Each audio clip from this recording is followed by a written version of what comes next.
Bonjour à toutes et à tous. Aujourd'hui, on va se pencher sur un document vraiment important pour la vie à Gentilly, le rapport de la Chambre régionale des comptes. Pensez-y comme un check-up financier complet pour la commune. On va le voir ensemble, le diagnostic est assez sérieux. On rentre tout de suite dans le vif du sujet avec la question qui est au cœur de tout ce dossier. Comment une ville qui touche un pactole pareil, 11 millions d'euros, peut-elle se retrouver en difficulté financière quelques années plus tard ? C'est un vrai paradoxe et on va tenter de le résoudre. Tout commence plutôt bien. En 2019, la ville réalise une vente immobilière et encaisse 11 millions d'euros. C'est une somme colossale, une véritable bouffée d'oxygène. Logiquement, avec ça, on se dit que l'avenir est assuré, qu'on va pouvoir investir sereinement. Et pourtant, on fait un bond en avant, fin 2023, on regarde le compte en banque de la ville, ce qu'on appelle le fonds de roulement, et la surprise, il est négatif. Moins 283 000 euros. Ça veut dire que non seulement les 11 millions ont été dépensés, mais qu'en plus, la commune est à découvert. Comment est-ce possible ? Où est passé cet argent ? Pour le comprendre, il faut suivre la piste. Et le rapport de la Cour des comptes est un peu notre guide. Il nous montre que le problème n'est pas ponctuel, mais bien plus profond, ancré dans la gestion de tous les jours. Pour comprendre, il y a un concept clé, l'épargne nette. Bon, c'est très simple en fait, c'est un peu comme pour un foyer. Une fois que vous avez payé le loyer, les factures, la nourriture, ce qui reste, c'est votre épargne. Et pour une ville, c'est pareil. Et si ce chiffre est négatif, c'est que les dépenses de fonctionnement sont supérieures aux recettes. C'est un très très mauvais signe. Et là, les chiffres sont saisissants. L'épargne nette de Gentilly a été négative sur toute la période examinée. Oui, vous avez bien vu, même en 2019, l'année de la rentrée d'argent exceptionnelle. Ça veut dire que, fondamentalement, la ville vivait déjà au-dessus de ses moyens avant même de toucher le jackpot. La conclusion de la Cour des comptes est donc logique et elle est brutale. Je cite « Résultat, il ne reste plus rien ».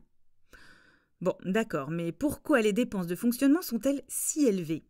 C'est ça la question de fond. Et là, l'audit va plus loin que les chiffres. Il pointe du doigt des problèmes très concrets dans la gestion, notamment du côté des ressources humaines. Les chiffres parlent d'eux-mêmes. Les charges de personnel à Gentilly coûtent 1 173 euros par habitant. La moyenne pour des villes de même taille, 700 euros. C'est un écart colossal. La ville emploie aussi beaucoup plus d'agents que la moyenne. C'est un des principaux postes de dépenses. Mais ce n'est pas qu'une question de nombre, c'est aussi une question de rigueur. Le rapport épingle des irrégularités, comme des recrutements sur emplois non créés. En gros, on a embauché des gens sur des postes qui n'existaient même pas dans le budget. Ça, c'est un symptôme d'un vrai manque de contrôle. Et puis, il y a des cas qui interpellent. Celui-ci est assez caricatural. Un agent a reçu le paiement de 25 heures supplémentaires chaque mois pendant 4 ans d'affilée. 25 heures, c'est le maximum autorisé. L'avis de la Cour des comptes est très tranché là-dessus. Cette pratique est tout simplement proscrite par la réglementation.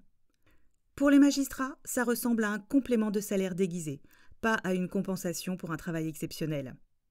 C'est ce genre de dérive qui finit par coûter très cher. Tous ces problèmes de gestion, cette incapacité à épargner, ce n'est pas juste un problème du passé. Ça crée une situation financière très très risquée pour l'avenir. Et le principal danger, c'est la dette. Regardons la dette de la ville. Le premier voyant qui s'allume, c'est ça. Près des 2/3 de la dette sont à taux variable. Ça veut dire que la commune a fait un pari.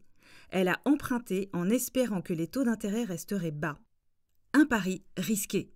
Et le pari a été perdu. Les taux d'intérêt ont flambé ces dernières années. Conséquence directe pour Gentilly, le montant des intérêts à rembourser a explosé. On parle d'une hausse de 218% en 2 ans seulement. C'est une véritable hémorragie financière qui pèse lourdement sur le budget. Et pourtant, malgré cette situation tendue, la commune a des projets ambitieux. Plus de 21 millions d'euros de nouveaux investissements d'ici 2026. La grande question, c'est comment vont-ils être financés ? La réponse de la Cour des comptes est une véritable alerte rouge. Pour elle, ce plan présente un risque élevé d'insoutenabilité budgétaire. En français, ça veut dire que la trajectoire actuelle n'est pas tenable. On ne peut pas continuer comme ça. Bon, le tableau est sombre, on est d'accord.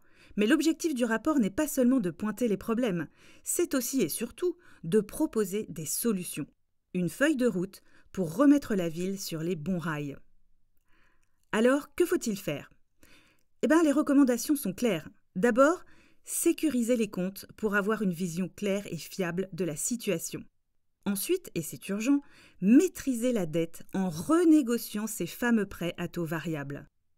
Et enfin, le gros morceau, renforcer la gestion, mettre en place de vrais outils de contrôle pour que les dépenses, notamment de personnel, soient maîtrisées. Au final, ce rapport, c'est un électrochoc. Il met en lumière des problèmes profonds et urgents. Si rien n'est fait, les conséquences pourraient être directes pour les habitants.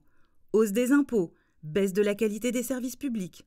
La balle est maintenant dans le camp des élus. La vraie question est, cet avertissement sera-t-il entendu ? L'avenir financier de Gentilly se joue maintenant. Face à ce diagnostic, l'attentisme n'est plus une option. Bien commun pour Gentilly propose des solutions claires et immédiates. D'abord, renégocier la dette pour stopper l'hémorragie financière. Ensuite, geler les impôts pour préserver votre pouvoir d'achat et soutenir nos commerces. Nous instaurerons la transparence totale avec un tableau de bord financier public et nous sécuriserons la gestion par un audit externe annuel. Enfin, nous définirons un plan d'investissement réaliste, centré sur vos priorités. Nos écoles, nos gymnases, la propreté, la sécurité et l'entretien de notre patrimoine municipal. L'avenir de Gentilly se décide maintenant. En mars 2026, ensemble, donnons un nouveau souffle à notre ville.